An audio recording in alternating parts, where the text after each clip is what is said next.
movies at last. Looks like it, Aunt Mattie. Huh. What, Dad? Hello, son. Well, daughter, how was the moving picture tonight? Lovely. Mice, that's what it was. Just a lot of mice. There wasn't anybody killed in the whole thing. No, well, then I'll stick to these. These don't talk. And that big cluck Norman Maine was in the picture tonight. Never does anything but kiss a lot of girls. Norman Maine is one of the best actors in pictures. You and your movies, that's all you think about. You shouldn't be allowed to go to them at all if you're asking me. Too bad I was so busy in the kitchen. I didn't hear anybody asking you. Hello, Granny. Hello, darling. But of course, no one ever listens to me. They do if they're within 10 miles of you. Gadding around picture shows. House all cluttered up with movie magazines. And the other day, I caught her talking to a horse with a Swedish accent. Now, sis, we're only young once, you know. Ah, Hollywood. You'd better be getting yourself a good husband and stop mooning about Hollywood. You know what she wants to do? She wants to go to Hollywood. I've known it all along. I've seen her making faces in the mirror and talking to herself. That's what comes of your movies. Why, what would you do if you did go to Hollywood? I'd be an actress. I would, I tell you. I've always known I could. Guys, wouldn't it be wonderful to have a movie star in the family? Oh, Miss Blodgett, may I have your autograph? You may not know it, Alec, but you're practically on your way to bed. Oh, Miss Blodgett, you're my favorite actress. Won't you tell me the secret of your success? Oh, let me alone. I asked her what's come over you. I'll tell you what's come over her. She's just a silly little girl whose head has been turned by the movies. And the sooner she forgets the whole thing, the better off she'll be. Why will I be better off? What's wrong with wanting to get out and make something of myself? What do you do that's so much better? Just because you're satisfied to sit here all your life, you think you can laugh at me. Well, someday you won't laugh at me. I'm going out and have a real life. I'm going to be somebody.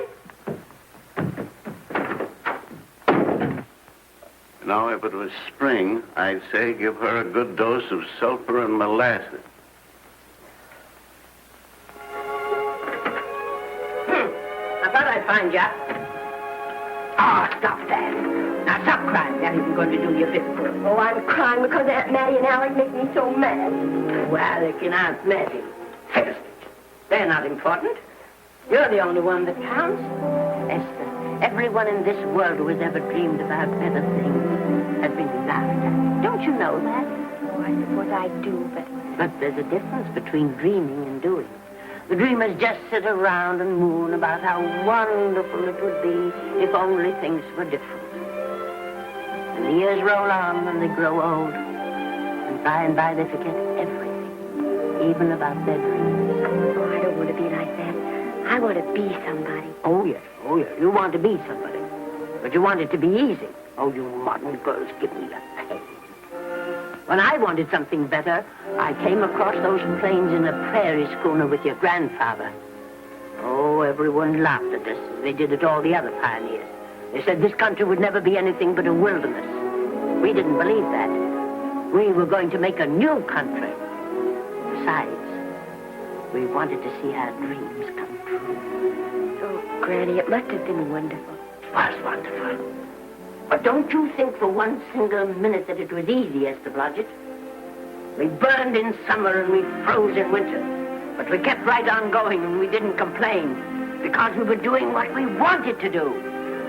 Can you understand that? Yes, I can. Could you do it? Could you do it even if it broke your heart? Because remember, Esther, for every dream of yours you make come true, you'll pay the price in heartbreak. Oh, I know what I'm talking about. You may not believe it, but I was a young girl once. And a very pretty young girl. A lot prettier than you are. And I was in love with your grandfather. And when some Indian devil put a bullet through him, that is if it had gone right straight through my heart, too. And I remembered all he taught me. And I went right on. I buried him out there on that wilderness with my own hands. And I went right on that same day. And I kept right on going. Even when your mother was born. Oh, Granny, I want to make it worthwhile.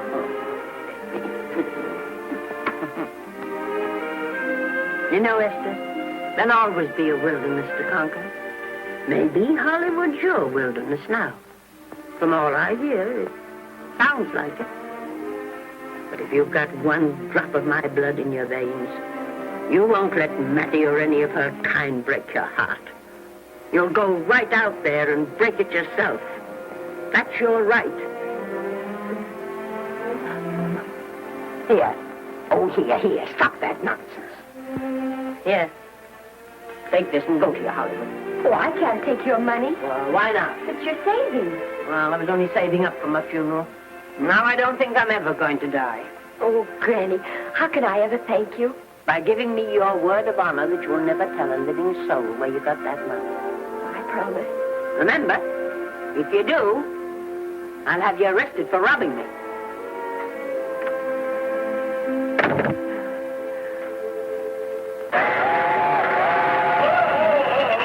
Here we are. What's up, Miss Granny? Oh, I can make it, dear. Oh, thanks. Oh, I kissed Dad goodbye. Just a little kiss. He didn't even wake up. I bet you didn't try that on your Aunt Mattie. Oh, Aunt Mattie. Think of her face when you tell her. I am thinking about it. I've waited for that chance for 30 years. There she is, girl. Oh, thank you, Cousin.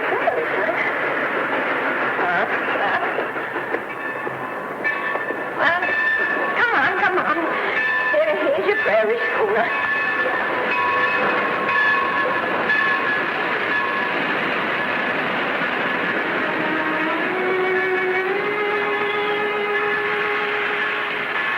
All aboard. Oh, Granny. Go on. Goodbye, Granny. Goodbye. I'll be waiting for you in those movie pictures. Don't tell Mattie. You know, my eyes are not as good as they used to be, but my ears are all right. So you remember, talk up good and loud. All aboard.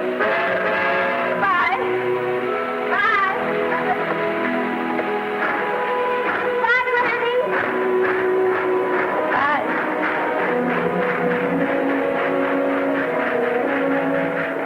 You want to go home now? I don't want to, but I will.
Good afternoon. Day, week, or month?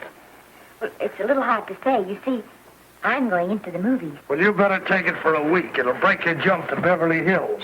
Are all the studios really near here? All except Gaumont British. I suppose the best way to get a job is to go straight to the studios, isn't it? Mm-hmm. I haven't any illusions, you know. I'm perfectly willing to begin with a little bit of a part, or even as an extra. $6, please, in advance. Oh.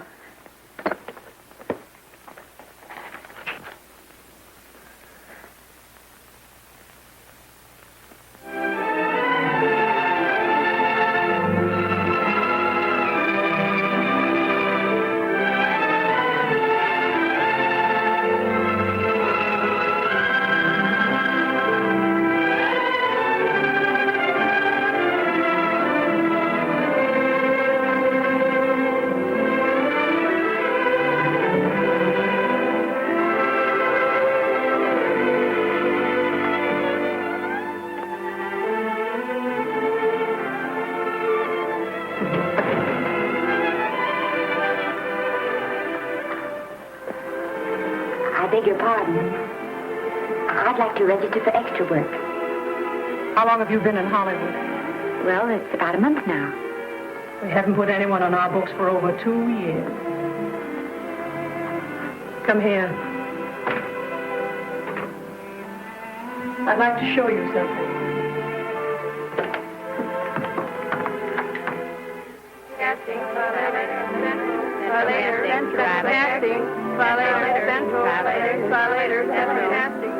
Every time you see one of those little lights flash, it's somebody asking for a job.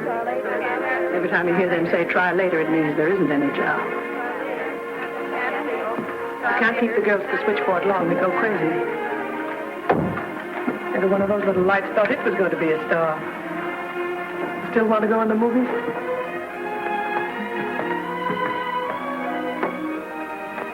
You know what your chances are? 1 in 100,000.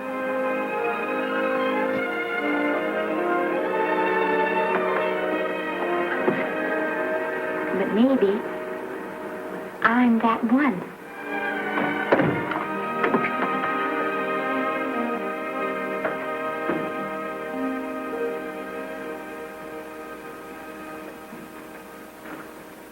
Any phone calls for me, Mr. Randall? Oh, no. Jesse Lasky and Sammy Golden must be writing letters instead. How's the luck today? And there wasn't any. Maybe you don't go at it in the right way. Now take Danny McGuire here. He knows the ropes. Don't you, Danny? Sure, I've had him around my neck for years.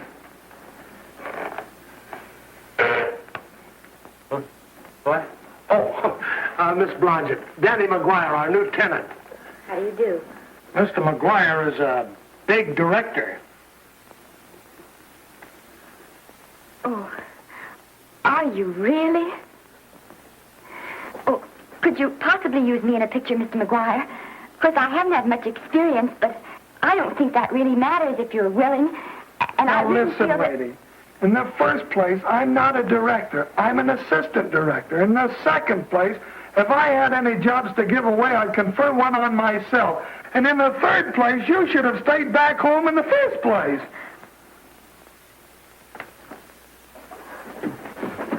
Oh, now look what you've done.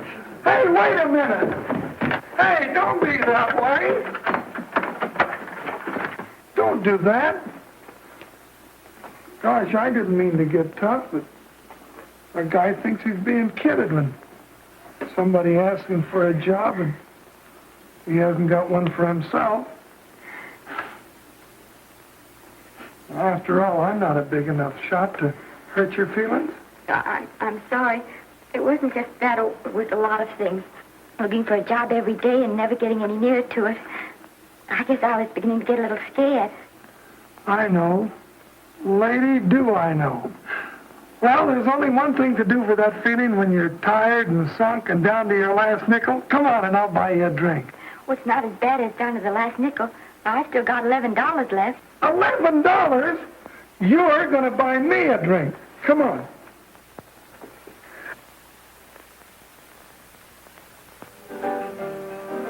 That's right, George. There's nothing like a little rum to take away that milk flavor.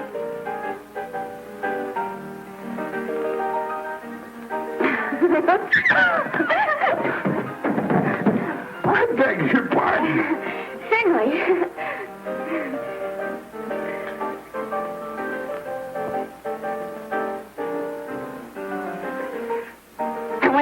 contract, the first thing I'm going to do is see that you direct every picture I'm in. That's my pal.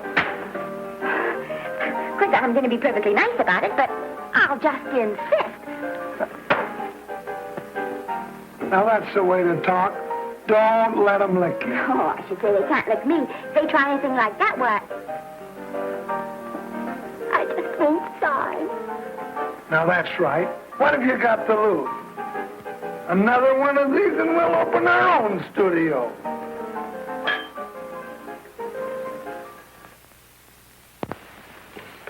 Bill rendered $24. Past due. Remit without further delay. Me.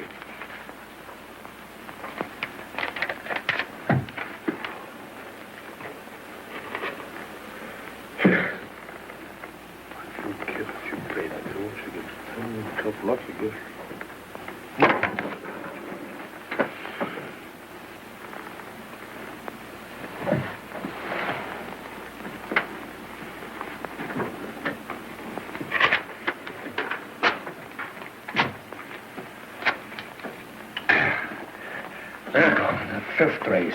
Fifth race. Tricap. Who's racing tricap?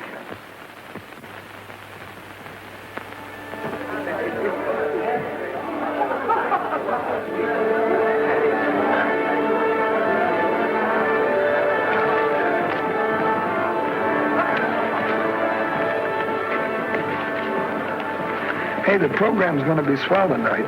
Now, you take this fella Beethoven. I'm a pushover for him. And Chopin, well, he's not so dusty either. But I kind of wish that once in a while they'd play something you could sort of go out whistling, you know, like Blood on the Saddle, Blood on. Well, there's a tune. Hey, why don't you throw your hat in the air or something, can't you? This is a celebration. My job starts tomorrow. I know it does, and I think it's swell, Danny. Gee, I wish you were in on it, too. But, oh, no, it would have to be a war picture. One of those big novelty numbers, a war picture without any beautiful women at the front. Oh, well, something will happen soon. Maybe. Why don't you go home, kid? Oh, Danny, I can't do that. I came here, and I've got to stay. Well, now, if it's on account of money, I can... Oh, thanks. You've given me enough already. Anyhow, this is no time to be worrying. This is a party. Look at all the people. Everybody in the world. Look. That's me in the name.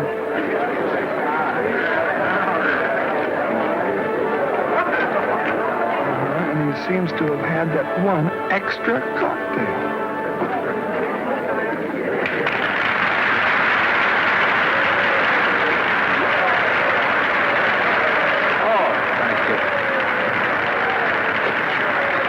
Sit down, you dope. That's the orchestra leader.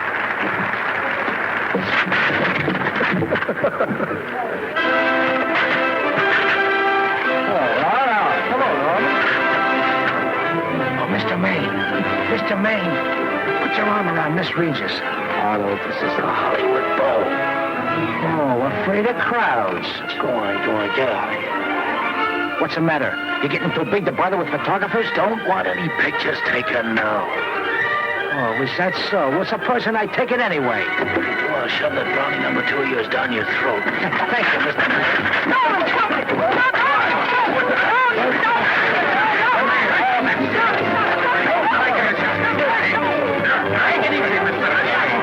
Stop it! Normie, come back and sit down. Everybody's laughing at you.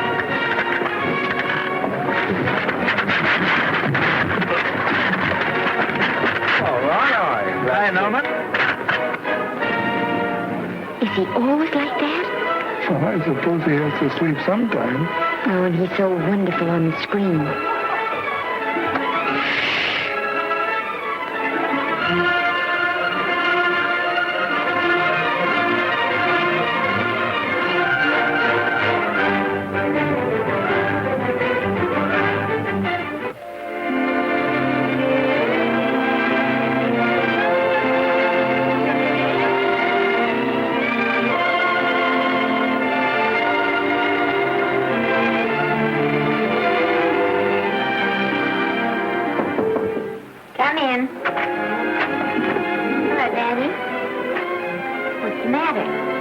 Sure, believe it or not, I got a job for you.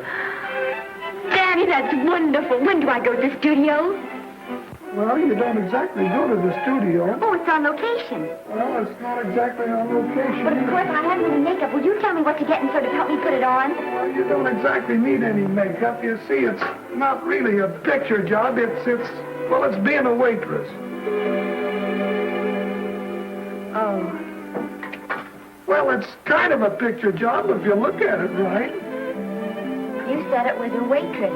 Well, it's waitressing for Casey Burke, the big director over at our studio. He's giving a party tonight to kind of celebrate on account of finishing the picture, and he wanted me to get him an extra waitress, and it's $5. And I thought of you right away, Esther. That was awfully sweet of you, Danny. Well, there's going to be a lot of big people at Burke's house tonight, and I'll bet you there's any number of big directors, and if you're there, maybe they'll notice you. I could make them notice me. Sure you could, Esther. It's your chance. My chance. All right, Daddy, I'll do it. Oh, but I can't. I haven't got the right things to wear.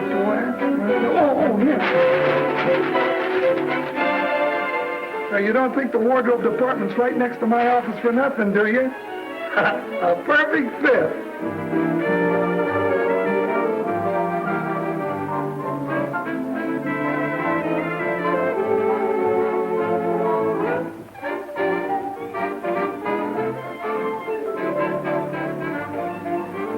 Did you get to the preview last night? I did.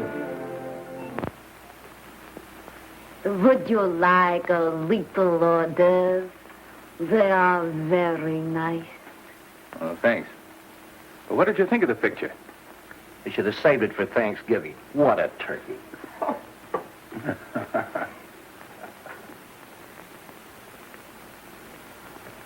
Will you have some hors d'oeuvre? You do like hors d'oeuvre, don't you? I don't think there's anything so enjoyable as hors d'oeuvre before supper, and these are rarely delightful.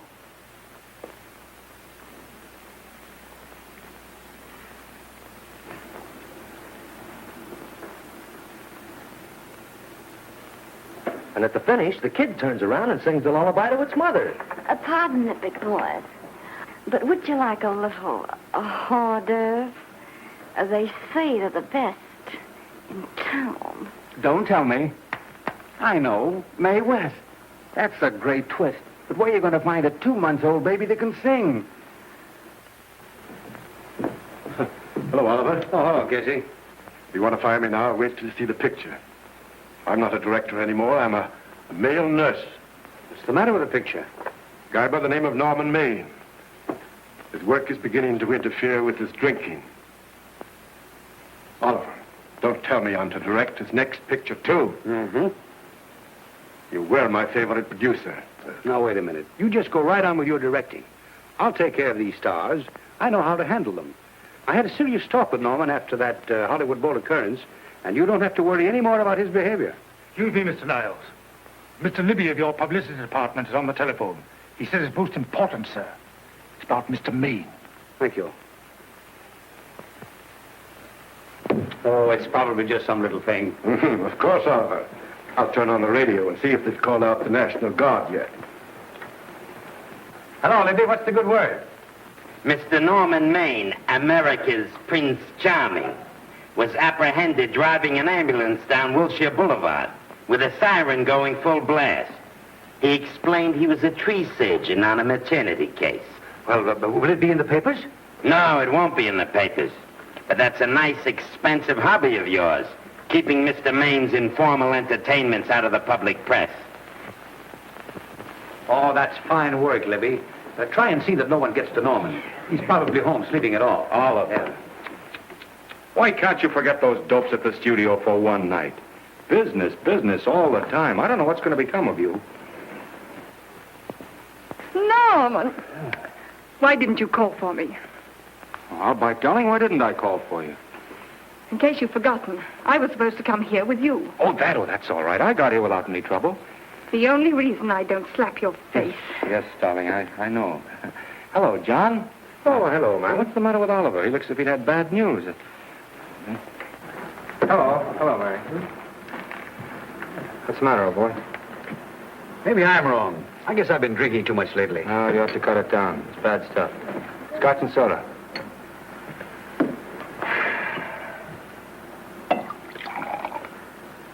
Come on. The word, you know, is pronounced when. Bad dialogue, Oliver. I'd rather not watch this. You know best. Soda. Thank you.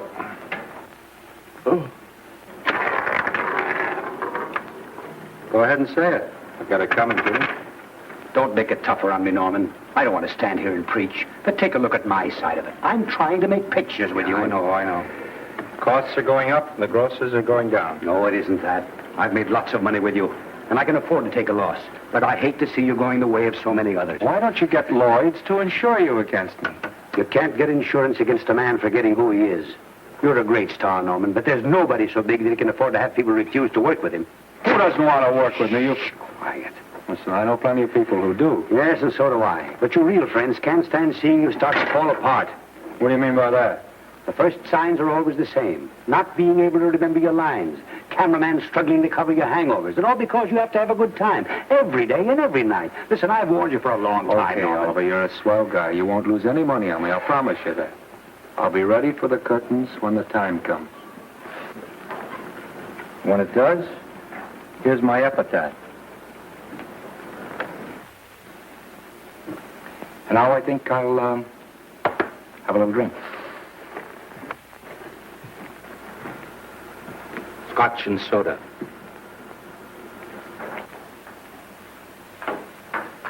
Scotch and soda.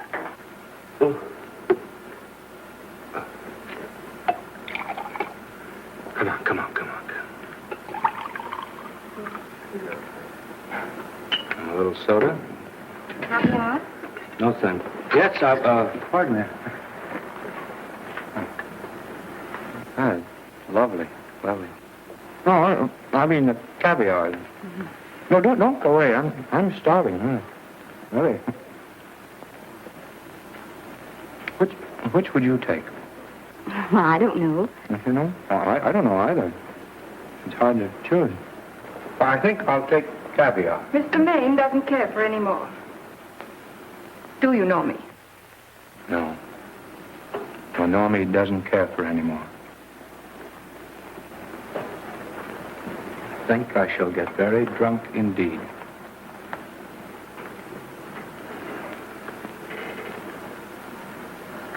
Scotch and soda. Sorry, I have something.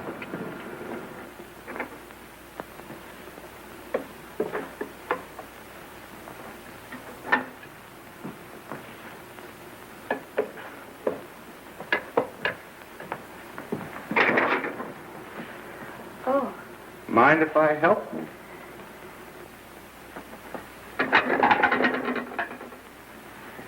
Won't they miss you?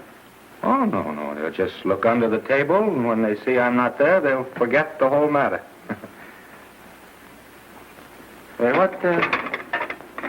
What's your name? Esther Blodgett? My name's Maine. I know. You do? Ah. What's so funny? I was just thinking about all your fans and how surprised they'd be to see you here helping me put plates away. Oh, they don't know my finer side. They'd be pretty envious of me, meeting you this way in person. Oh, you do. Well, tell me, are you disappointed? Yes. Oh, now you've done it. Oh, never mind that. That makes the room look lived in. Tell me, why are you disappointed? I was sitting behind you at the Hollywood Bowl the night you didn't want to be photographed. Yeah. I'm told I crept into many a heart that night. Oh, I can never explain this. You know, you have very pretty hair. You better get out of here. And a sensitive mouth. And a charming little dimple. Precisely why are you here instead of with the rest of the guests? I'm just trying to be helpful. I see. Are you sure there's no other attraction? Well, it might be that my old mania for putting plates away is coming back on me. It's rather odd. I always know where I can find you if there's a pretty girl around. It's not only odd, it's embarrassing. You're being deliberately insulting, Norman. I put up with this long enough. Dear, don't lose your temper. Remember, we must try to keep the voice low. I know you'll excuse us if we go on with our work.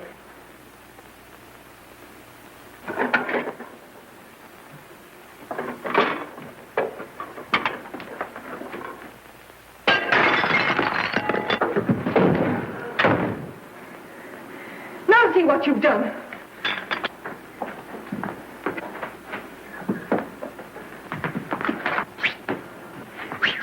Come here. Help me up. Are you hurt? No more than usual.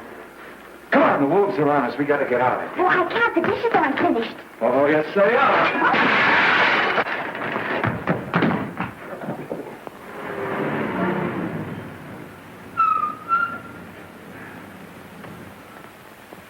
Well, I bet I know what you're going to say now. What? Good night. Good night and thanks. Hey, wait a minute. Hey, you realize that all I found out about you is that you're foolish enough to want to go into pictures? But why is it foolish? Look at you. Yeah, that's what I mean. No, I'd rather like to go into this matter a little more thoroughly. Oh, that's awfully nice of you. Why don't we go on up to my place and talk it over? Oh, no. Thank you very much, but I really must say good night. Good night. But you're not angry. No. I'm hungry. Well, why don't you go and get something to eat? Good night, Miss Blodgett. Good night, Mr. Maine. Wait a minute. Peter, the least I can do is to see you to your door. Will I see you again? I hope so. Has anyone ever told you that you're lovely? Well, now you know. Thank you.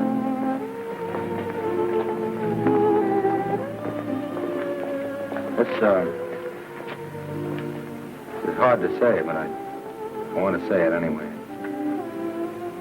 You know, on the screen, in private life, well, you know. But whatever I do, I still respect lovely things. And you're lovely. You understand? Yes, I think I do. And it isn't that bump on the head that's doing this. Well, I'm glad.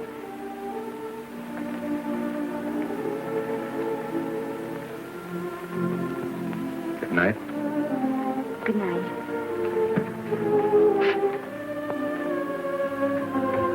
Hey! You mind if I take just one more look?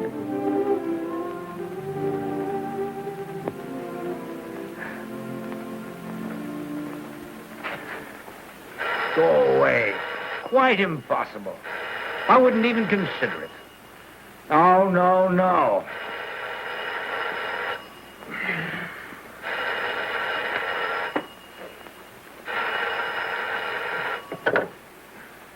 Hello? Who is it? Who? Norman? What have you done now? You're not in jail, are you? Oh. Yes, I see. Oh, it's that again. I see. She's beautiful. Yeah, I know. You want me to give her a screen test? Yeah, certainly. She's got wonderful possibilities. Oh, you know she's got something. Well, you knew all the other ones had something, too. Oh, no. I tell you, Oliver, she's got that sincerity and honestness and sincerity and honestness that makes great actresses. Oliver, I am so sure of this girl that I want to take the test with her myself. Listen, Oliver, you've worked hard. You're entitled to a break. You get...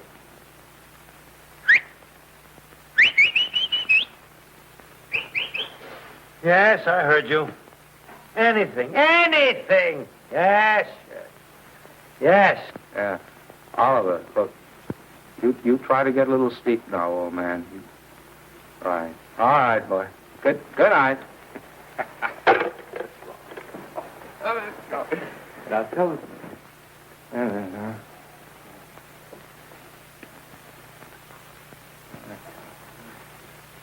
Telephone book.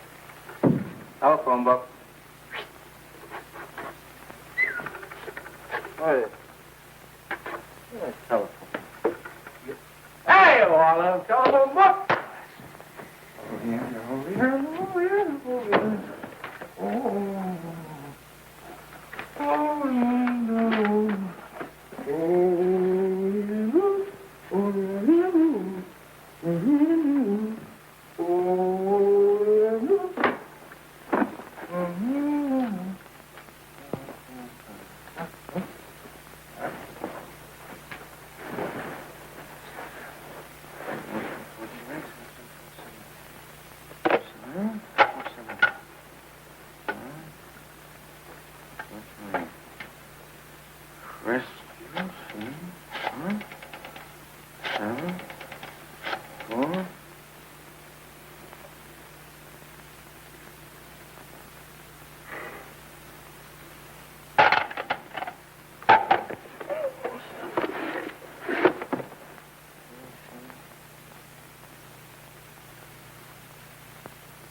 Telephone. For me? Some drunk trying to be funny says he's Norman Maine. Oh, thanks, I'll be right down. And Miss Blodgett, would you give him a message for me? Tell him it's 3 o'clock in the morning!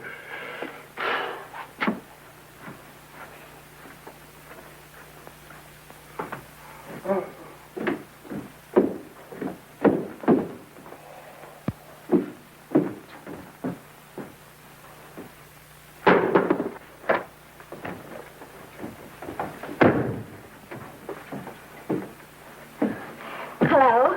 What? Oh. Oh. Oh. Oh, yes. I'll be there. Oh, thank you.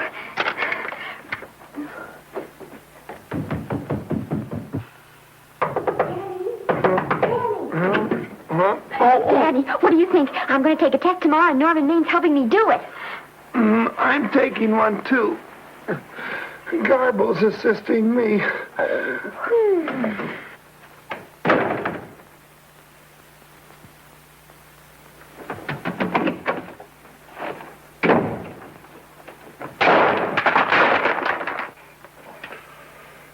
Oh.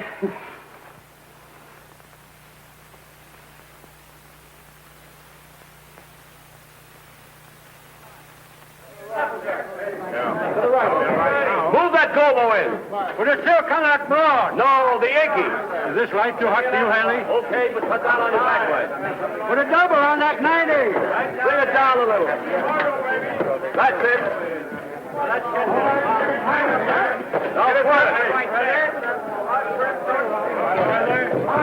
Pull down on that 150. Ready to take it. Get pulled down on that 150.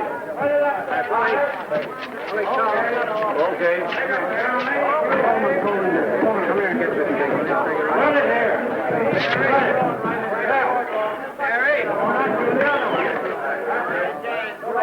Bring me an apple box. Listen, gentlemen, please, if you don't mind. This is just a test. Ready, Mr. Burke? All ready, Mr. Burke. Ready, Mr. Burke. Ready now, Mr. Burke. All ready, Mr. Burke. We're ready now, Mr. Burke. All ready, Mr. Burke. We're ready, Mr. Burke. All right, let's take it. Quiet! Quiet! Quiet! Quiet! Quiet! Ready, Norman? Yeah. You ready, miss, what's your name? You'll soon know your name, Esther. The whole world's going to know it. But I'm so scared. Maybe I better not try it today. Oh, come on, now don't be foolish. They all had to go through this. Harlow, Lombard, Myrna Loy, and now Esther Blodgett. All right. I'm ready. This is a take. Roll 'em. Quiet. Hey!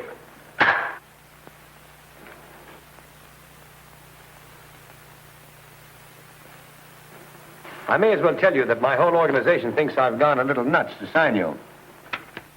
Well, maybe they're right. I've been nuts before. You see, all the experts seem to think that your type is a little mild for present-day taste. But I rather believe that tastes change, like eyebrows. And I think that also, like eyebrows, tastes are going back to the natural. You look like a nice girl. I think I'm going to like you. That's not important. I think the public will like you. That is important. Oh, yes. I see what you mean. I mean, I know it is. Only don't think it's going to be easy. Nothing you really want is ever given away free. You have to pay for it. And usually with your heart. Someone else told me that once. But you still have to work it out for yourself. Oh, well, all this is just a long way of saying, I'm glad you're with us and good luck to you. And now I'm going to turn you over to our demon press agent, Libby. Don't let him frighten you. He has a heart of gold, only harder. And for the love of Pete, learn to close your mouth and keep it closed, even in your love scenes.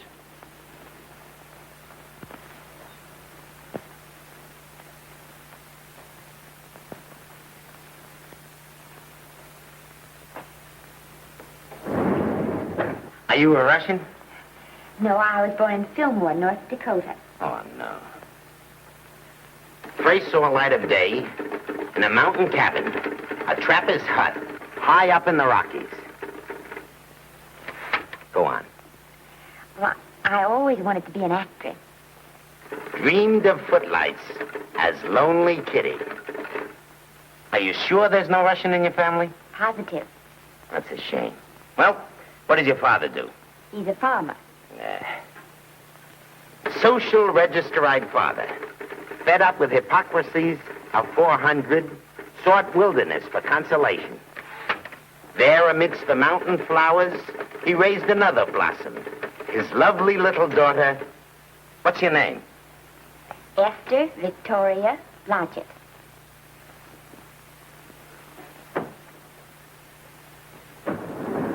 Greatly appreciating your attention in this matter, very truly. Do you know what her name is?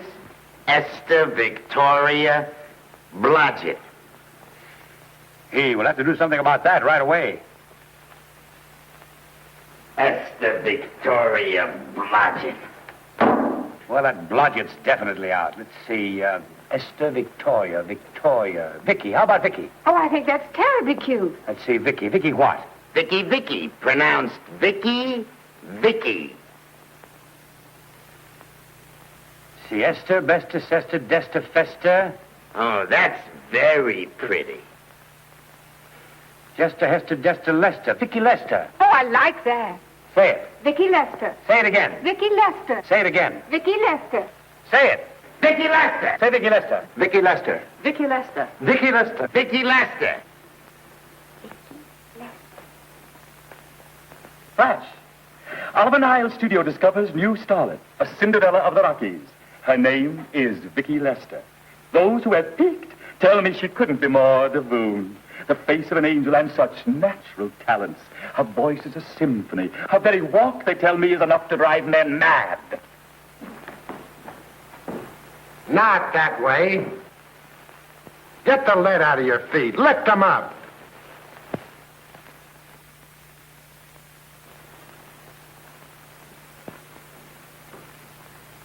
That's better. It's terrible, but it's better. The quality of mercy is not strained. It droppeth as the gentle rain from heaven. Cease. Through the mouth, my child, through the mouth. The nose is for smelling roses. Proceed. Does she have to look surprised all the time?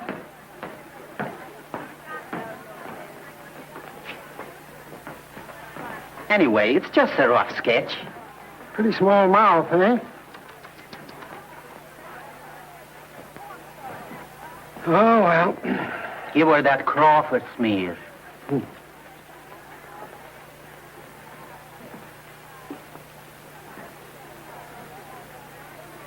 This'll give her that Dietrich. Yeah.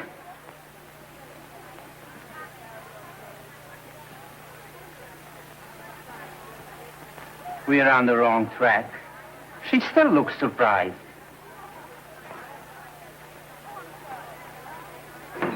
Listen, drunk people. We're shooting on the set this morning, not in the commissary. Now, come on, snap into it. Acme Trucking Company? No. Mr. Smith is not in.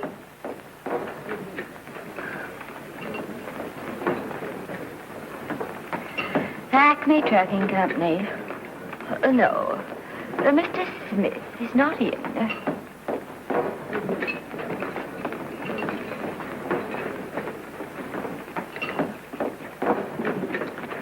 Good morning. What can I bring you, Mr. Maine? That just shows how long you've been here. Naval, bless you. How soon are you and I going to be married, huh? I don't know. You'll have to ask my mother.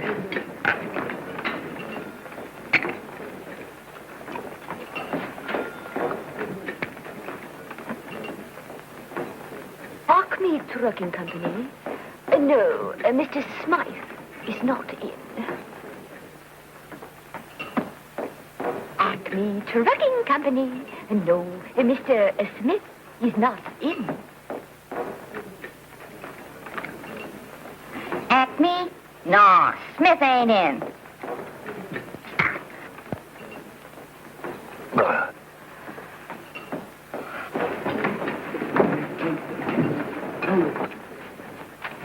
Acme Trucking Company? I'd like to speak to Mr. Smith, please. Mr. Smith is not... Oh, Norman.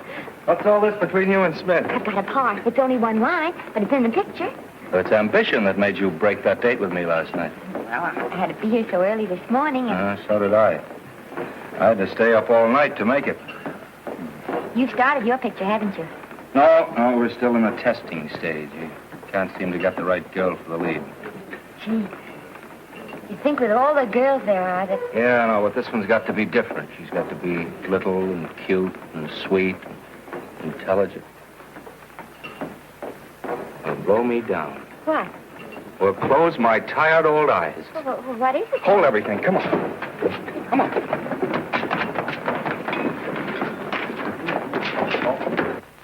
Well, you've been through the whole casting directory. I work day and night, Mr. Niles. And I'll work with her, Oliver. And I can be mean or nasty or anything you want, Mr. Niles. If she clicks, Oliver, you've got a star overnight. Okay.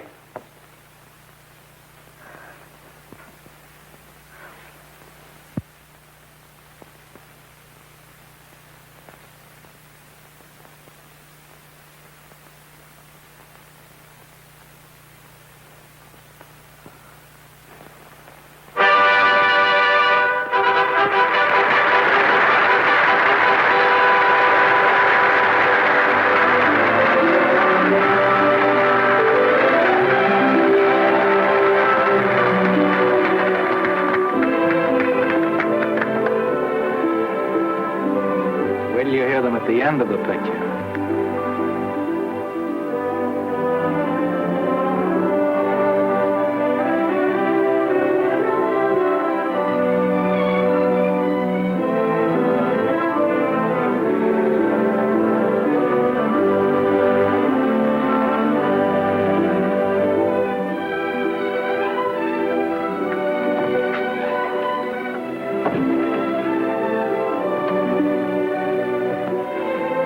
Do you think we were noticed? By no one. They're much too busy playing at croquet.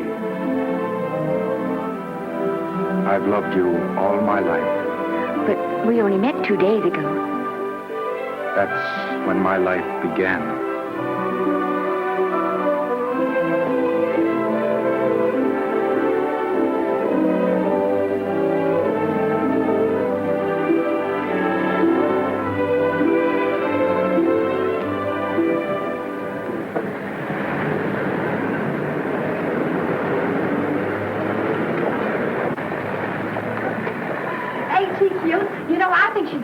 type I am, don't you? I think she's sweet. Well, it's Vicki Lester's picture, all right.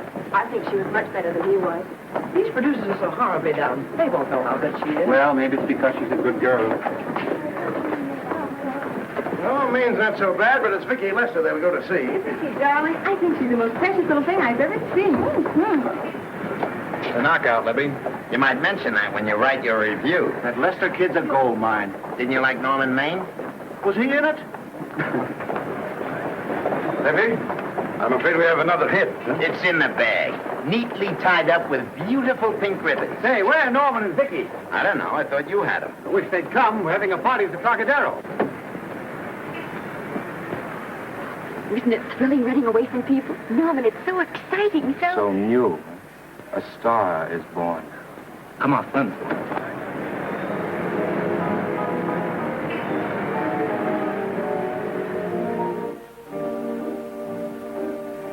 It's wonderful, isn't it? A crazy quilt. Oh. It's a carpet that's spread for you. It's all yours from now on, you know? Come, Esther. You're a success. You have everything in the world you want. I hope it'll make you happy. Hasn't it you? But then there was one thing I never had. Lots of times I told myself I'd found it, but I always knew I was lying. Still, I never stopped looking for it. Maybe it'll come. Well, I think it has come, Esther. I only wish it weren't too late. Oh, but it's not too late.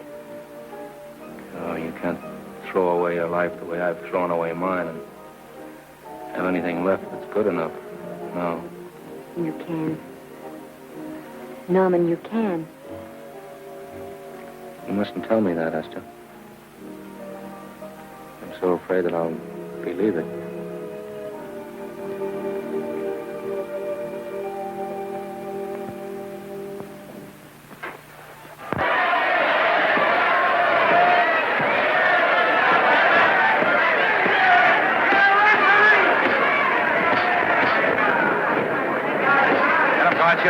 Shoot your right.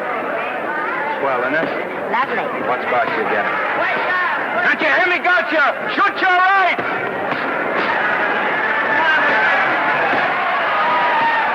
He's down. Gotcha got him. Gotcha got him. He did, didn't he? Yeah, but he'll be up, though. You like it? Sure I did. You like me? Sure I did. Ooh, that reminds me. Will you marry me? No, thank you. Come on, Gotcha, finish him. Why won't you marry me? Wasn't that dependable? Hey, shoot your right. Throw away your money? Break him up in there. Break him up. Drink so much. Well, suppose I quit drinking. Yes? Come on, Gotcha, shoot the right in there, the right. Suppose I save my money. Yes? There he goes. Let him have it. Suppose I became absolutely dependable on all occasions. Yes?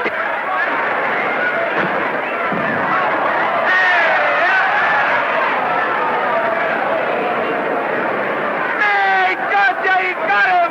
He got him. He certainly did.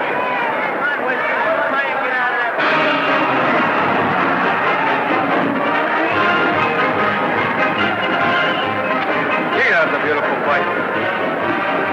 Norman, What, dear? would you do all that for me if I said I'd marry you? No, certainly not. I was just supposing.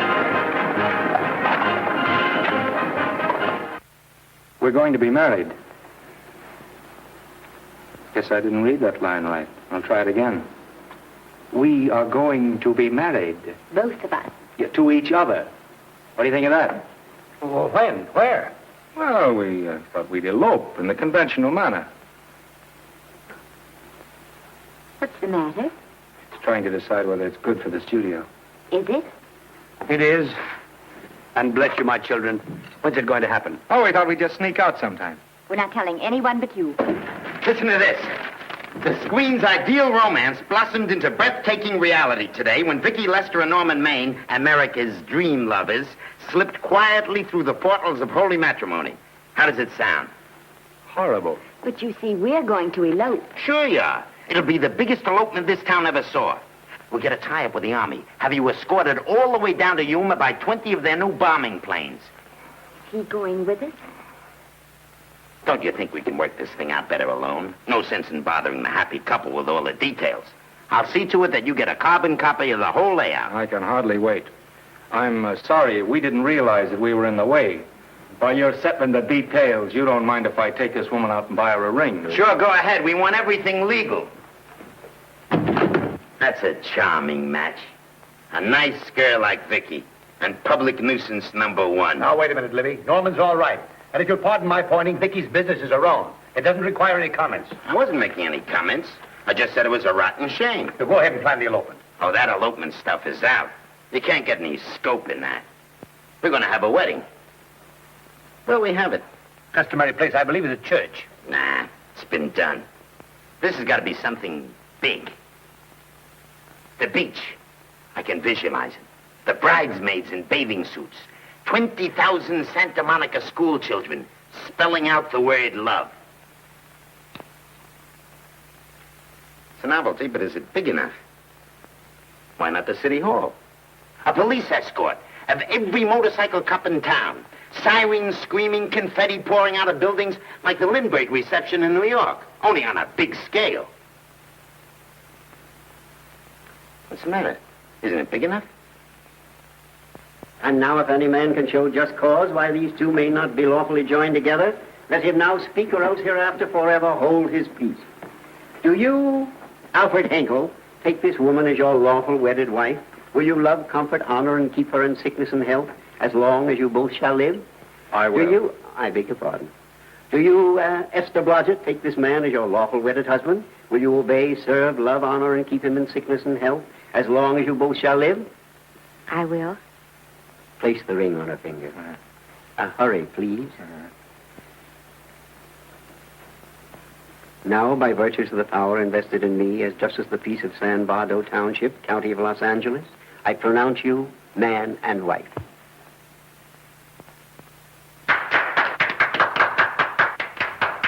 Quiet! And now I must exercise my prerogative of office. I hope you will be very happy, Mrs. Hinkle. Thank you. Thank you, sir. Oh, Thank Danny. you very much. Now, if you'll please sign the license. Oh, yeah. You know, Mrs. Hinkle, I can't help but believe I've seen you somewhere before. Oh, really? Well, I believe this is the first time I've ever been in San Bardo. You know, your face is familiar, too, Really? Mr. Hinkle. There you I are, sir. Thank you very much. Oh, Here's your thank you, receipt. sir. Thank you. Goodbye. Goodbye. See you again. Yes, goodbye. No, I don't mean I'll see. No. Yeah, I think you got by with it. But it was close. That JP was just beginning to remember where he'd seen us. Well, anyway, we got away from Libby. Hello, Toots. If you will be kind enough to glance between my shoulder blades, Mr. and Mrs. Henkel, you will find there a knife buried to the hilt. On the handle are your initials. Lovely to have seen you, Libby. Hold him, wait. Hold him, Danny.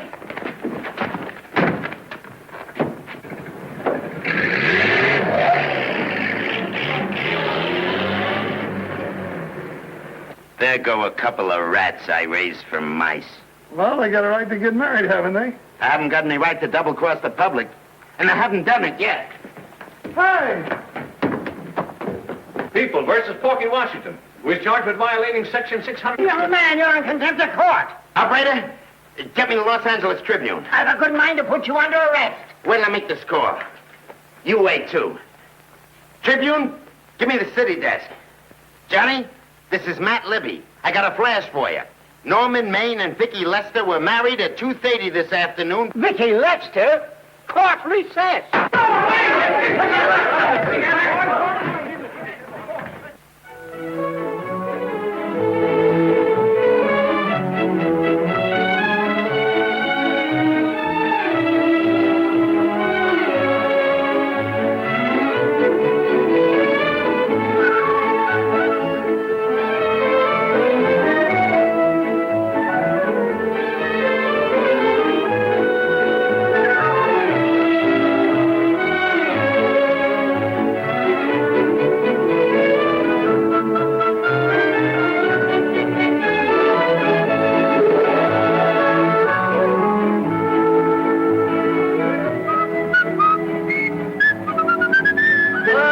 me a horse, a great big horse, a great big buckaroo, and let me wahoo, wahoo, wahoo!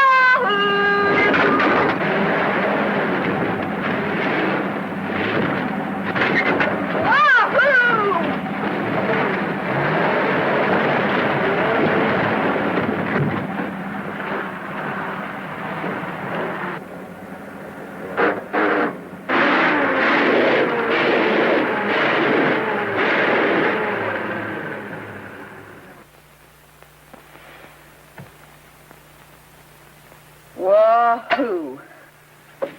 Hey, wahoo. I don't want to sound immodest, but I think I've stripped a gear. Well, sit down, won't you, and let's get acquainted. We'll probably be seeing quite a bit of each other from now on. No. Might just as well break the ice now as later.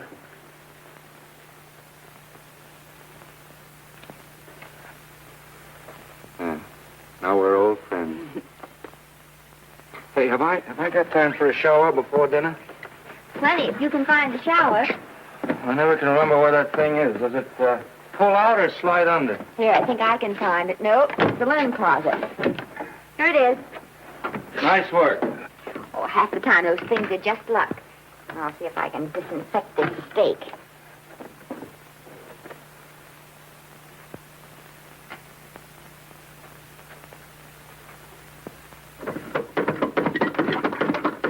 Hey, Esther, there's no soap.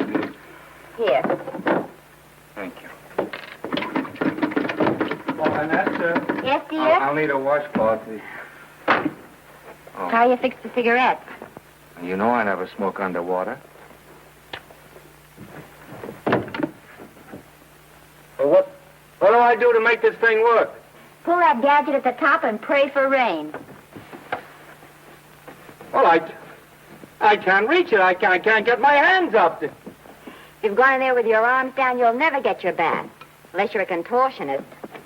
Yeah, well, I'm not a contortionist, and don't throw that up to me now. You knew it when you married me. Will you close this door, please?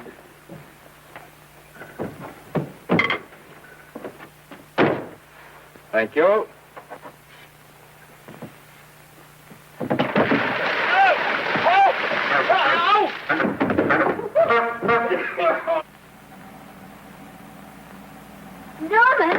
Norman, here comes the car. You got it?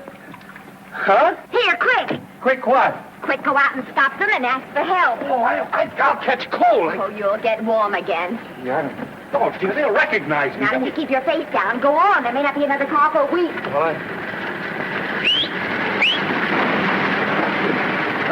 Howdy, partner. Howdy. Stuck? Yeah, how'd you guess it? Can you get us some help? Well, I reckon not. You know, it's a long way to town. We're pretty busy down at the place. Well, I got to get out of here. I've got my wife with me. Does she like the country? No, and then we're short of food. There's a lot of game in them woods. Well, my wife can't shoot. Well, you're sure up against it. Sorry I can't do anything for you. Well, wait, listen, I'll be frank with you. I'm Norman Maine. Who? Norman Maine. Well, my name's Judd Baker. Glad to have met you. Well, so long. Hey, wait a minute. Listen, you don't... So you're Norman Maine.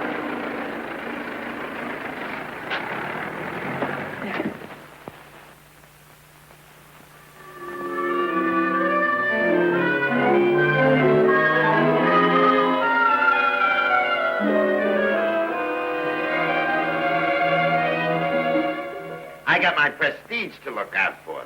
I'm supposed to be the best publicity man in the racket. And they laugh themselves sick when I even try to get a decent mention of Maine. Yes, I know how sensitive you are, Libby, and I don't like to see your feelings hurt. Thanks, boss. Now, Vicky, there's a dish for free space. But if Maine swam across the Pacific, the papers would keep it a secret. Well, the exhibitors don't like him, the critics don't like him, the public don't like him, and I don't like him. Who likes him?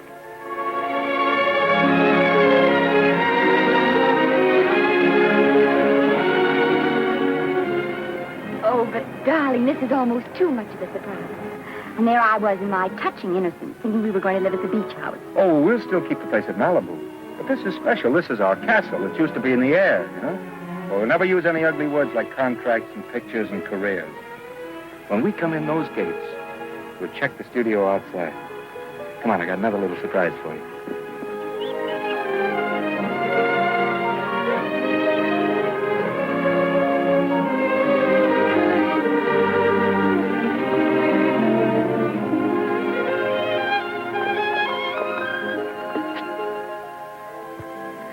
Oh, Norman, it's lovely. So are you lovely. The whole world's lovely. Hey, hold it!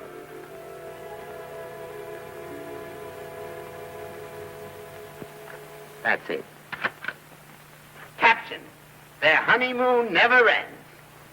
All right, let's get some pictures. Now, if the bride will sit here and the groom stand behind her, we'll have something unique. Now let's go after something different. You sit down and she'll stand up. Pretty radical, isn't it? Yeah, but in a nice way. Okay, Otto, fire. Caption: their honeymoon begins anew. Ah, the producer. Caption: their honeymoon ceases abruptly. Hello, Oliver, glad to see you. No, I'm glad you're back. Thank you. Vicky, how well you're looking. Hello, Oliver.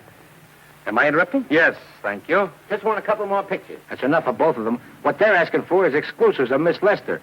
Alone. Oh, I see. Well, come on, Oliver, let you and me get exclusive. See you later, Vicky. Oh, don't worry, Otto. My camera smashing days are over. They ain't your only days that are over. Oh, hold that, Miss Lester. Gorgeous. Well, Oliver, how's the dividend situation? Very pleasant. I think we'll show $2 million on the next quarter. Oh, smart move of mine to sell my stock, eh? Oh, well, when you need money, you need it. Well, some people save up for just such an event. There's bound to be a rainy day occasionally. Yeah, but as a citizen of California, I've always refused to admit that. Yes, I know, but still it does rain. Well, anyway, you can thank me for some of those dividends of yours. Mm-hmm. Oh, can't you? Oh, sure. That was a little too quick, Oliver. What's the matter? The Enchanted Hour was a smash hit, wasn't it? Well, it made Vicky a star overnight. Yes, it should have. What about me? Oh, let's talk about business at the office, Norman. Beautiful pool you have here. Beautiful. Oh, now let's talk about it here. Didn't they like me? Well, maybe the pot wasn't just right. That was the best part of the year. Look, Oliver, you think I'm slipping? Can you take it? Yeah, go ahead. The tense is wrong. You're not slipping. You've slipped. Oh, my fan mail's still big. Norman. Fans will write to anybody for a photograph. It only costs 3 cents for a stamp, and that makes photographs cheaper than wallpaper. But every 25 cents they pay for a theater ticket buys them the right to be a critic. And your last few performances, Norman, have not pleased your critics.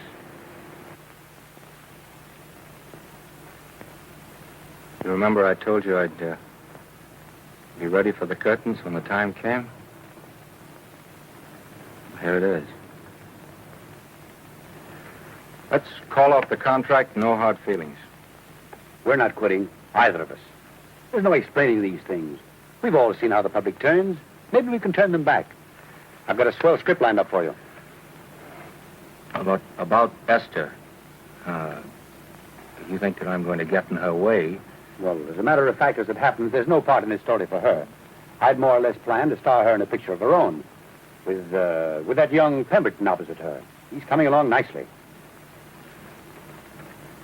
Good for young Pemberton. All right, Oliver. We'll make a try at it. Let's hope it's not too late.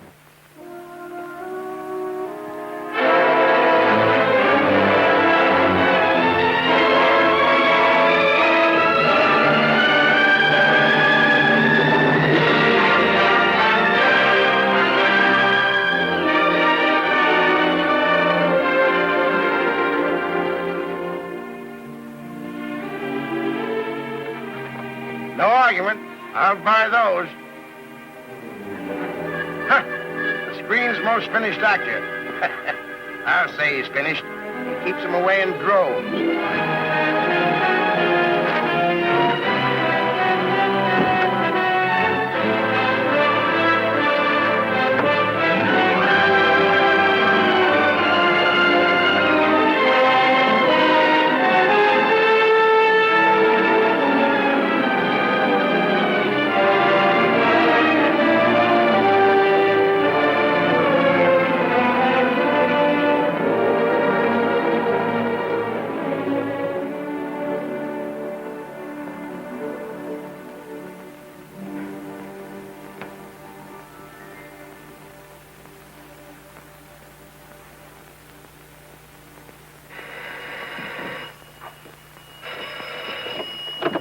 Hello?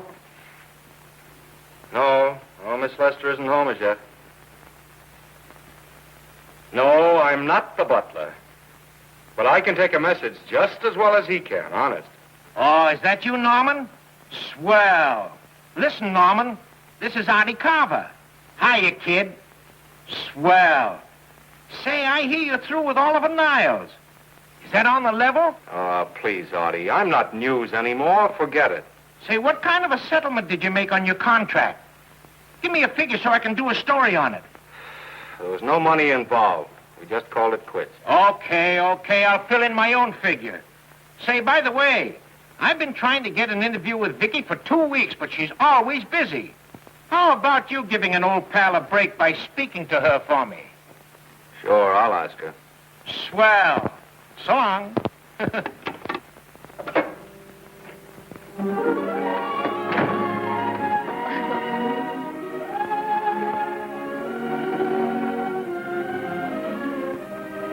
I didn't mean to be late, darling, but Casey wanted... All right. You're here now. What's new today? Nothing. Haven't been out of the house. Let's go somewhere tonight. No, you're tired. We'll stay in. I'm not tired, really. Oh, yes, you are. You've got a hard day ahead of you. Anyway, I see so little of you, I'd like to have you to myself. Oh, but it's the servants' night out. We haven't any. Yes, we have. I fixed a little snack with my own lily white hands. I'm learning to cook in my spare time. Then I think I'll marry you. I get it. You want to make an honest cook of me, huh?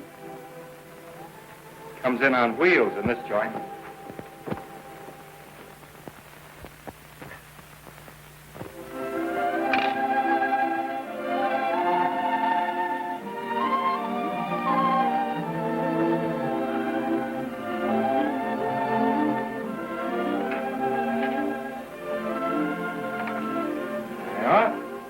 How's it look? Wonderful. Huh? That's what I thought. Now then, don't be formal, just pitch in. Huh?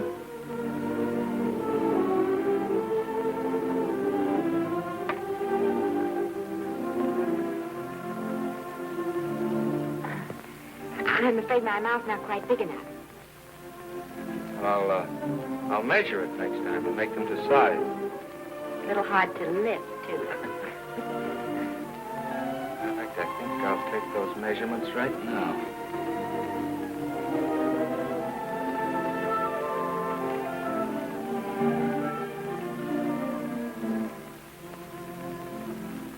That's what I wait for.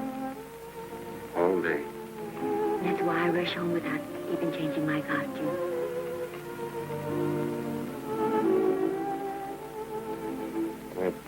We're forgetting that we're hungry. Would you like a sandwich? Thank you. I still have a little work on this one.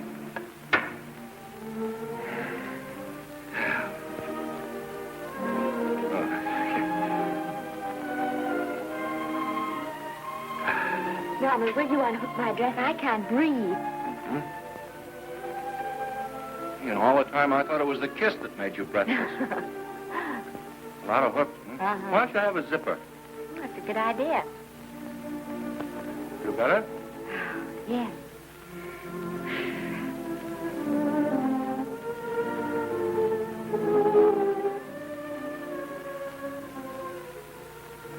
Don't look now, but I think that guy on your left is in love with you.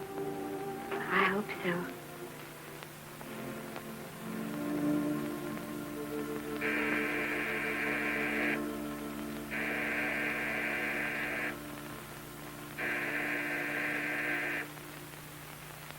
The doorbell. Is it? Maybe they'll go away. Oh, I never do at a time like this. Come here. Just a minute, dear. I'll be right back.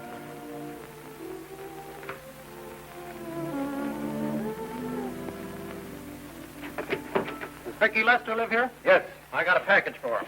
I'll sign for it. Well, who are you? I'm her husband. Oh, sure. I'm right here, Mr. Lester.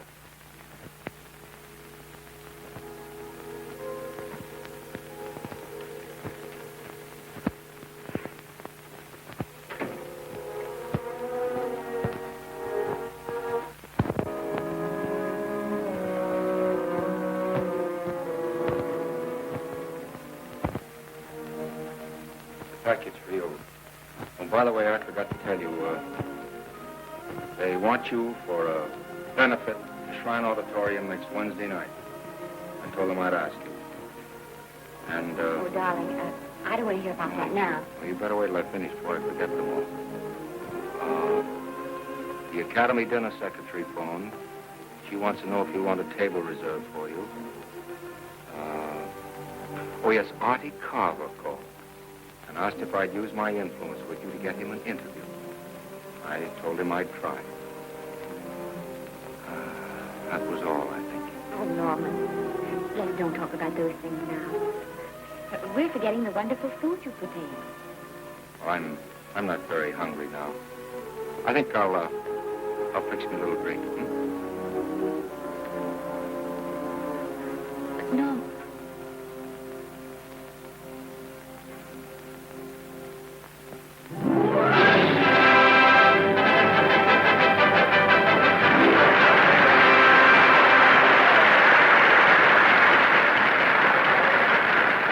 Norman would come. Stop worrying. And think how nice that statue is going to look on your mantelpiece. Do you suppose anything's happened to him? But of course not. He's just been held up in traffic. You think about that statuette.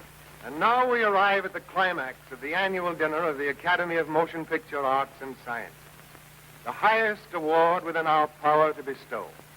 We have already applauded with our hearts as well as our hands, while awards are being given those gentlemen who during the past year have rendered distinguished service to the motion picture industry. We now pay honor to the ladies, or rather to one lady. We offer to her the Academy Award for the finest performance of the past year. She has already had the world's acclaim, but this is the tribute of her fellow workers, the men and women of this industry. It is not only my pleasure, but my privilege to present this award to the actress who created the unforgettable Anna in Dream Without End, Miss Vicki Lester.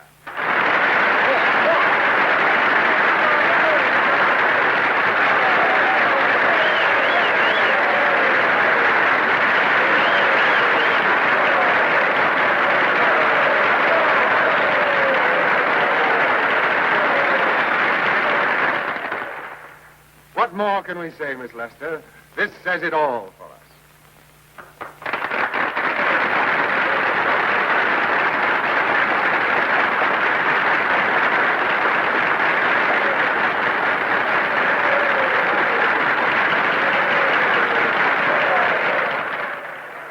Ladies and gentlemen, when something like this happens to you, and you try to tell how you feel about it, you find that out of all the words in the world, there are only two that really mean anything. Thank you. All I can do is to say them to you from my heart. All I can do is to keep on saying them. Hey, that's fine. All this thing. That's a very pretty speech, my dear. Very pretty. You said the right thing. I want to be the very first one to congratulate you on that valuable little piece of bric-a-brac. Now I want to make a speech. Gentlemen of the Academy and fellow suckers, I got one of those once for a best performance. They don't mean a thing. People get them every year. What I want's a special award, something nobody else can get. I want a statue for the worst performance of the year. In fact, I want 3 statues for the 3 worst performances of the year, because I've earned them. And every single one of you that saw those last masterpieces of mine knows that I've earned them. Libby, start the music. What I'm here to find out is, do I get them or do I get them? Now answer yes or no.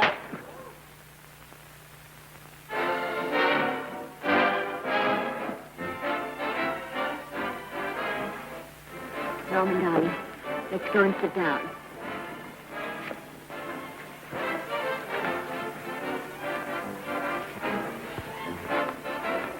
Come on, Norman, sit to that. That's for you, Norman. Hello, Norman.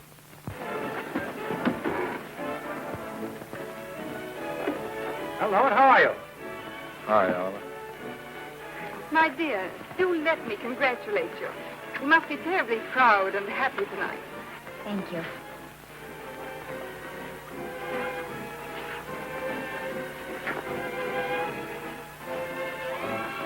Somebody give me a drink.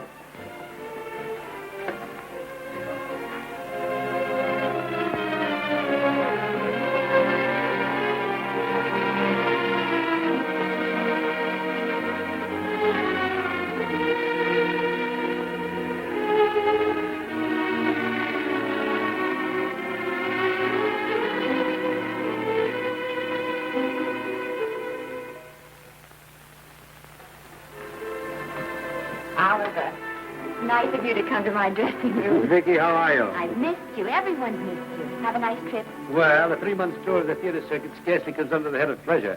But the way they're screaming for your pictures all over the country. Miss Lester, if I may talk shop, you are a knockout. Thank you. It's good to hear that. You've been crying. A little. How's Norman?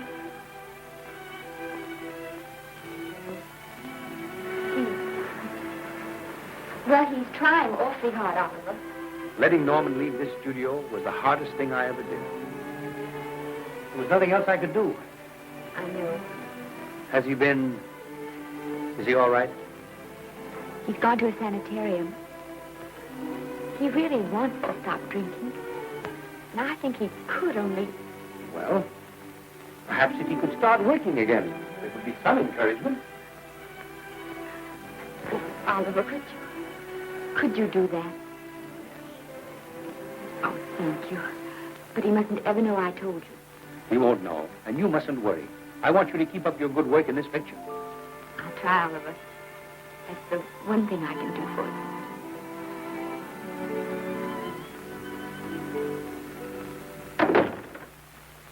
If you'll just sit here, Mr. Niles, I'll have Mr. Maine brought down. Thank you. Brought down.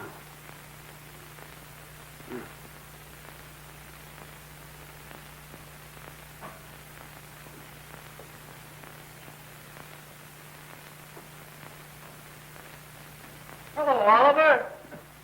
Welcome to Liberty Hall. Hello, Norman. Well, no, Mr. Niles isn't slipping me a case of scotch, Cuddles. This is just a handshake. This is Cuddles, Oliver, my social secretary. We go everywhere together. How are you feeling, Norman? Fine. Getting along remarkably well, Cuddles tells me. He says you ought to see some of the boys. Let's sit down.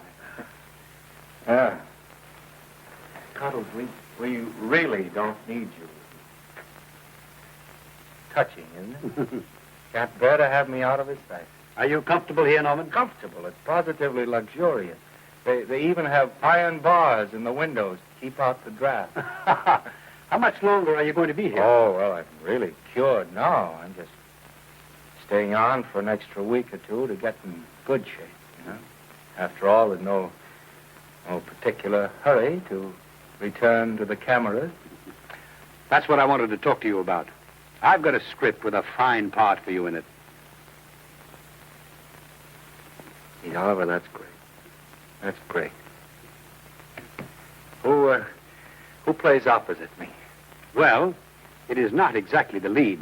Young Pemberton's doing that. But I tell you frankly, I consider your part better than the lead. Oh, I see. It's better than the lead. Well, of course, it isn't terribly long. But it's one of those parts that makes an impression on you. They'll be thinking about you all through the picture. Mm-hmm. Well, the thing is, Oliver, I'm pretty well set at another studio. I'm not at liberty at the moment to tell you which one. You know yourself how those things are. Of course. But it's a big picture. It's one of the biggest of the year. Mm-hmm. And the part. Every actor in Hollywood would give his teeth to play. Well, that's fine, Norman. Naturally, that will tie you up for a while. But we won't get to this picture for some time. And perhaps, if you want to consider it for later on, well, I'll tell you, Oliver, you'd better not count on it. See, I've got several pictures lined up after this one, and they're talking to me about England. You know, they're doing some very interesting things over there, you know. Mm-hmm. Hey. What is it, Cuddles? Speak right out. We all love you. For dinner. Oh, here we dine at 5:30 here. It makes the nights longer. Well, goodbye, Norman. I'm glad to see you getting along so well. I'll be out in no time. I'll have to introduce myself all over to a lot of people. They won't know me when I'm not drinking. Goodbye. Goodbye, Norman. Thanks for dropping in. Well, Cuddles? Alone at last, eh?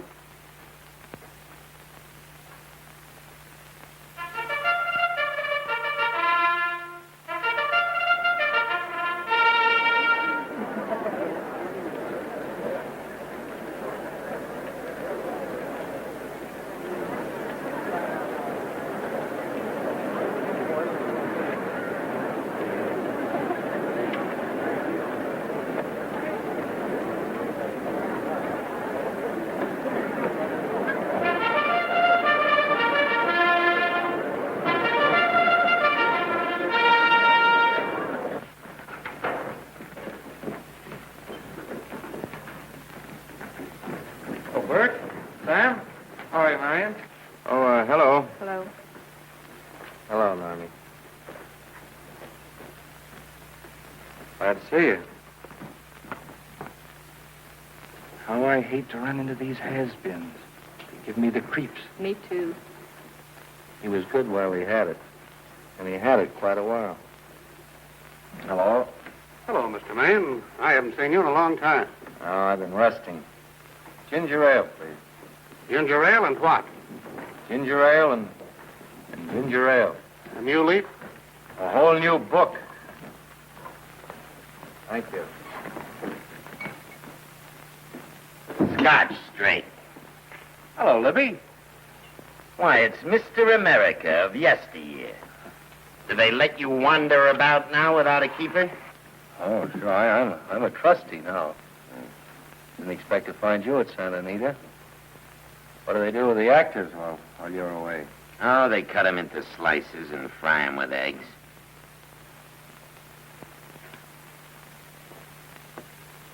I suppose you'll be here all the time, now that you've retired from the hurly-burly of the silver screen. Well, we're living down in Malibu now and pretty lonesome with Esther away working all day. Well, I wouldn't squawk about that if I were you. It's nice to have somebody in the family making a living. Oh, wait a minute, Louis. I don't want to forget that we're friends. Friends, my eye. Say, listen, I got you out of jams because I had to. It was my job, not because I was your friend. I don't like you, and I never have liked you. Nothing made me happier than to see all those cute little pranks of yours finally catch up with you and land you on your celebrated face. Pretty work, Libby. Always wait till they're down, then kick them. I don't feel sorry for you. You fixed yourself nice and comfortable. You can live off your wife now. She'll buy you drinks and put up with you even though nobody else will. Come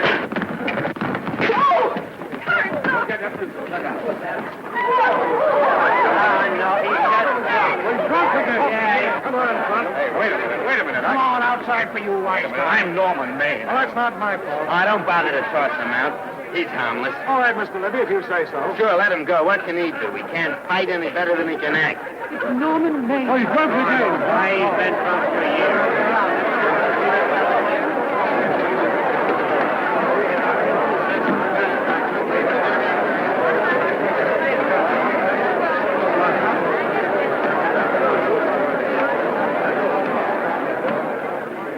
Give me a scotch. Double. Leave the bottle here.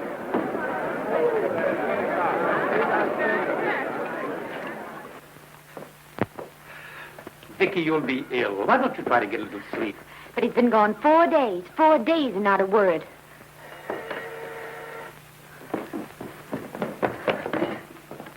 Oliver, I can't. I just can't. Hello? No, this is Oliver Niles speaking. What? Where? Thank you. What is it? Nothing. Oliver, tell me. He's in the night court. He's been arrested on a drunk charge. Now, he's all right. He isn't hurt. I'm going right on, get him out. I'm going with you. Vicky, it isn't any place for you, and if it gets in the papers, What there'll do be... I care about the papers? I'm going with you.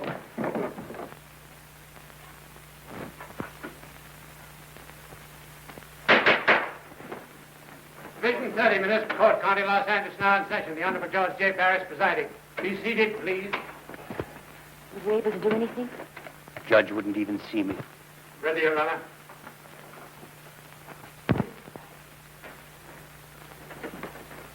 I want to advise you that you're entitled to be represented by counsel, to be confronted by the witnesses that may testify against you, to compel witnesses to attend on your behalf to a public and speedy trial by the court or by a jury, and the right to be admitted to bail. Call the first five. Gregory, Hale, Haynes, Rodriguez, Johnson. Come on, boys, get over here. Go ahead. Move along. William Gregory. Rain drunk, picked up at 5th in town. Asleep in the gutter. 14 similar offenses in the past 6 months. Still at it, Gregory. How do you plead? I don't feel so good. I didn't ask you how you feel. I asked you how you plead. Guilty, I guess. When did you get out the last time? Just before Christmas. Well, I'm sorry you'll have to miss New Year's. You'll be out in time for Washington's birthday, 60 days. Milton Rails. Plain drunk, picked up on Brooklyn Avenue, given treatment at receiving hospital, then removed to jail. How old are you, Rails? 17, sir. Did you take a good look at those men in the cell with you last night? Yes, sir. And have you taken a good look at yourself this morning? No, sir. Well, I suggest that you do. $5 or 2 days. Sentence suspended. Oh, Judge. Alfred Henkel, more commonly known as Norman Maine. Drunk and disorderly. Cracked car into tree at Sunset and Coronado. Evidently been drinking for days. Resisted arrest and injured one of the arresting officers. How do you plead? Guilty. You're Norman Maine, the actor, aren't you? You've come pretty low, haven't you? There isn't a man here who's had the advantages you've had. Look what you've done with them. You're nothing but an irresponsible drunk, driving about the streets with the power to inflict death or injury on innocent people. I think they'd better deny you that power for a while. 90 days in the city jail. Please wait.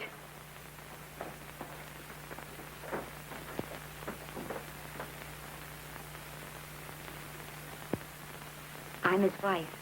Yes, I recognize you, Miss Lester. Please, Judge. I promise you this won't happen again. I'll be responsible for him. If you just won't send him there.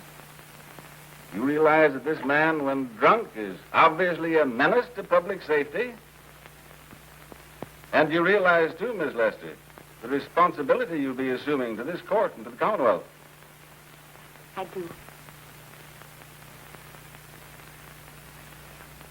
Sentence suspended. Prisoner remanded to custody of wife. Thank you. You can get in at the jail entrance, madam. Jose Rodriguez. Plain drunk, picked up at 1st and Main. Second offense. How do you plead?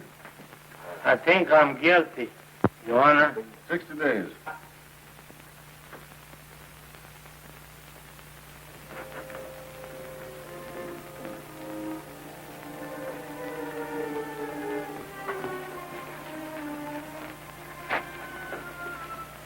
Yeah, I'm so tired. Hold it, Mr. Maine. The picture. Oh, no. What about a statement for the press? Oh, no, please.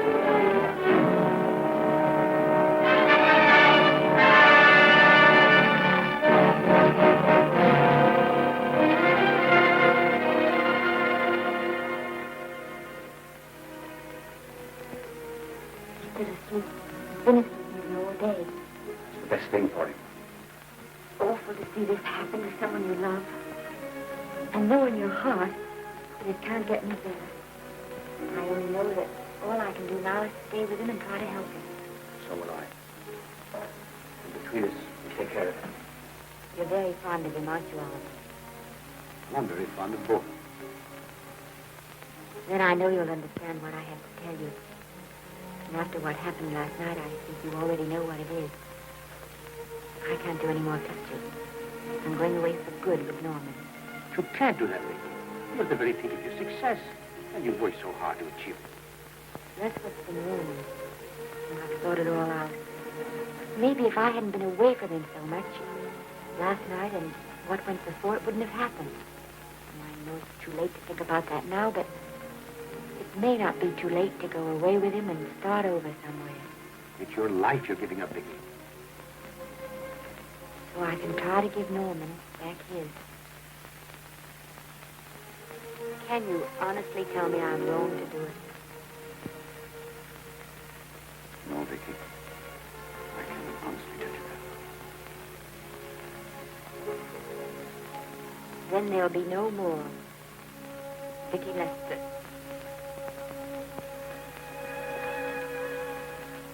Come on, walk to the door with me.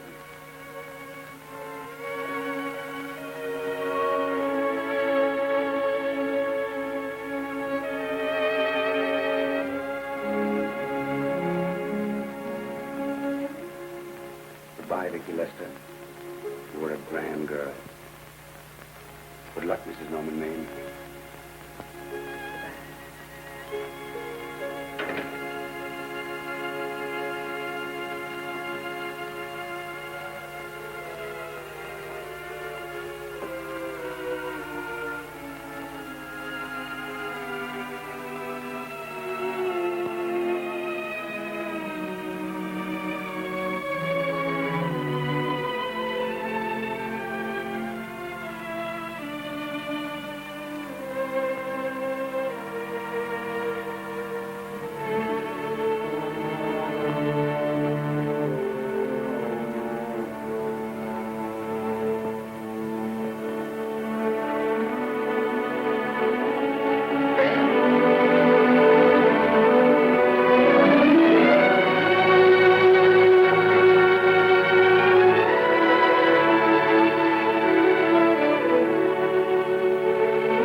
Darling.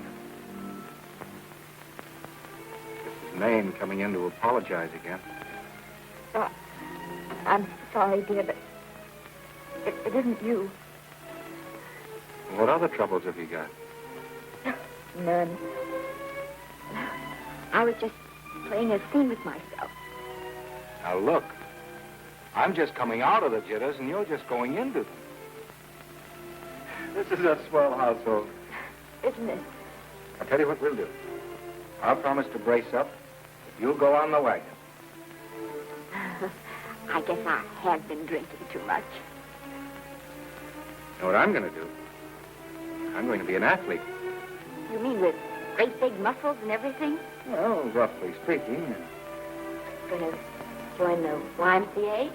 That costs too much. And I'm going wading up in our front yard. No. Sure. Would you like me to go with you? Sure, if you'd like to. No, Miss, I don't think I will. It might spoil this beautiful, natural wave. Yeah, I guess that's right. But, darling, look, could you have a hot toddy, some hot soup for me when I come back? Some hot soup. And I'll make some of those nice sandwiches. No, Miss, do you have to?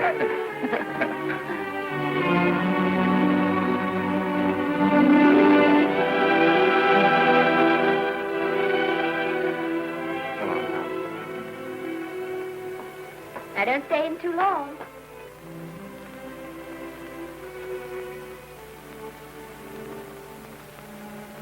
Hey! Mind if I take just one more look?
first drink of water he had in 20 years. And then he had to get it by accident. Pardon. How do you wire congratulations to the Pacific Ocean?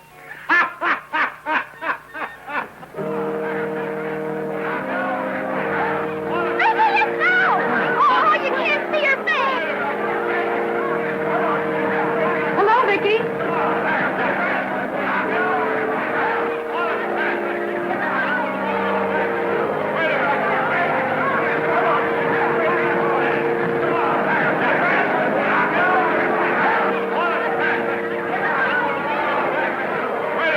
Can't you? Come on, Vicky, let's see your face. Vicky, will you sign my book for me? Write this is Norman May. Don't you care, Vicky? You get over it. Stand back, can't you? Don't you cry, dearie. He wasn't so much.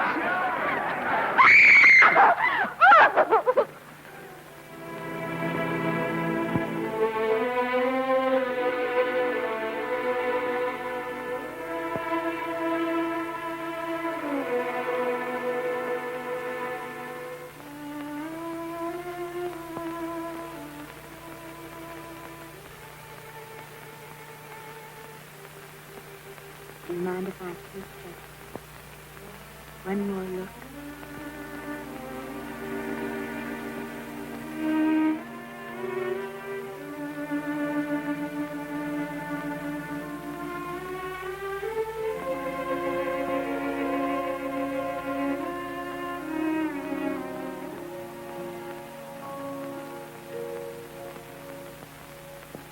Here are the paychecks for the servants, Graves.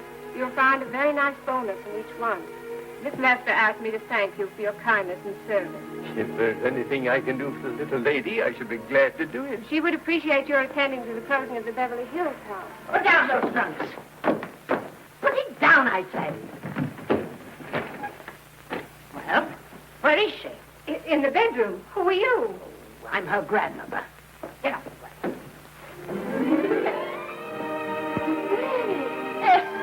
Granny, darling. Oh, I'm so glad to see you. What made you come? Oh, I know when I'm needed. Now get out of here. Go on. Get out of here, all of you. I want to talk to my granddaughter alone.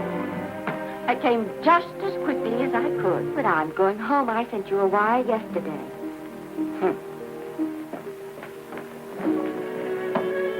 Sit down. Is it true that you're going to quit the movies? I never want to hear them again. What are you running away from today? I'm not running away. It's just that I can't go on. My heart isn't in it anymore. Once I told you if you get what you want, you have to give your heart in exchange. And you said you were willing. Do you remember? I remember. It seems to me that you got more than you bargained for. More fame, more success, even more personal happiness. Maybe more unhappiness. But you did make a bargain. And now you're pining over it. I don't think I'd feel so very proud of myself if I were you, Esther. I'm not, Granny. My mind's made up. Oh, and I'm sorry I gave you the money to come out here. It just wasted. Oh, but Granny...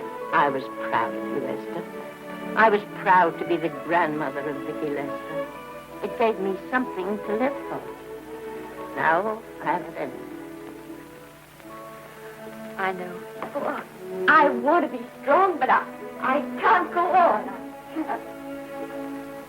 You must. Tragedy is a test of courage. If you can meet it bravely, it will leave you bigger than it found you. If not, then you'll have to live all your life as a coward. Because no matter where you may run, you can never run away from yourself. I never knew Norman Maine. He wrote me a very sweet letter when you were married.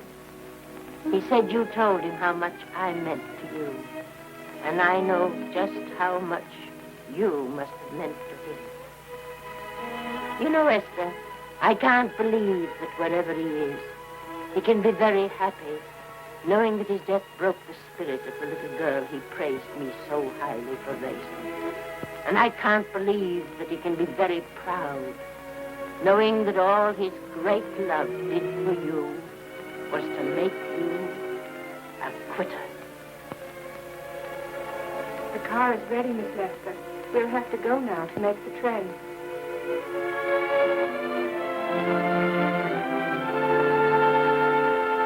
Put the car back in the garage.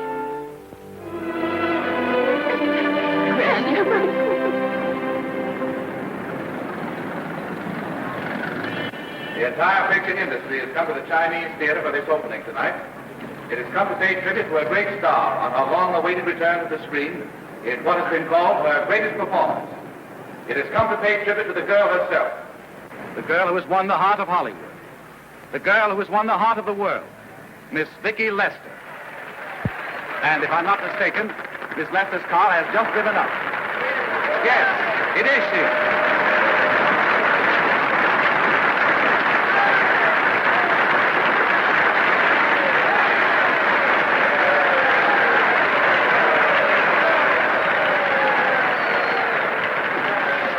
This doesn't scare you too much. I scare very slowly, young man. 6 o'clock, folks, please.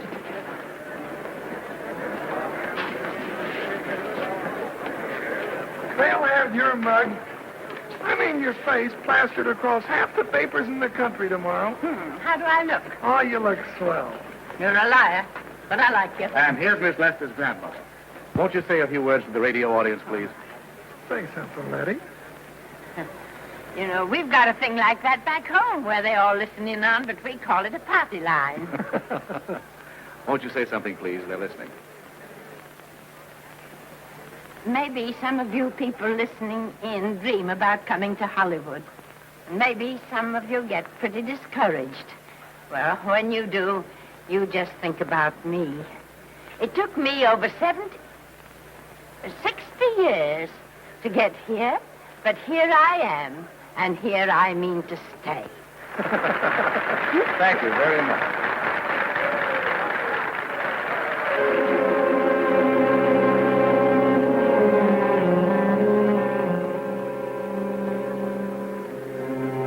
Miss Lester. This microphone is on an international hookup. Throughout the world, your fans are hoping that you'll say a few words to them.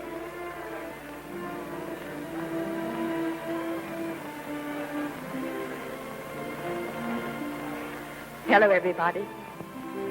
This is Mrs. Norman Maine.